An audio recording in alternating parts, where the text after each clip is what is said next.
ورحمة الله وبركاته. ودي شقة دور تالت في مكان اسانسير اهوت، فيها 3 عدادات كهرباء ومية وغاز. عداد الكهرباء اهوت راكب.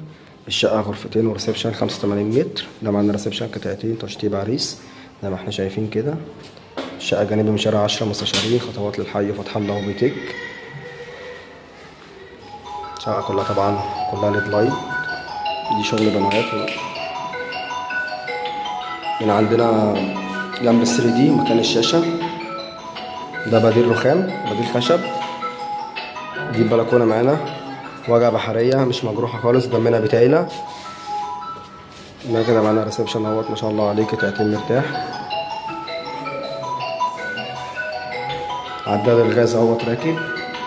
هنا معانا طرق التوزيع فيها الأوضتين والمطبخ والحمام، يبقى كده معانا ريسبشن لوحده. هنا معانا أول غرفة اهيت، وده ما شاء الله عليها 4 في 3. معانا الطرق اهيت.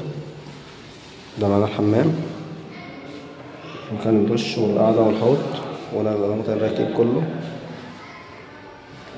هنا معانا المطبخ ما شاء الله عليه، يشيل معانا الأجهزة كلها كاملة. وهنا معانا الأوضة التانية على الشارع.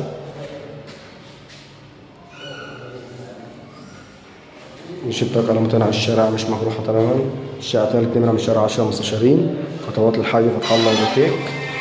بجوار كافيه فرسان، يوجد تسلسل ملكية وحصة في الأرض. ربنا يبارك لصاحب النصيب إن شاء الله.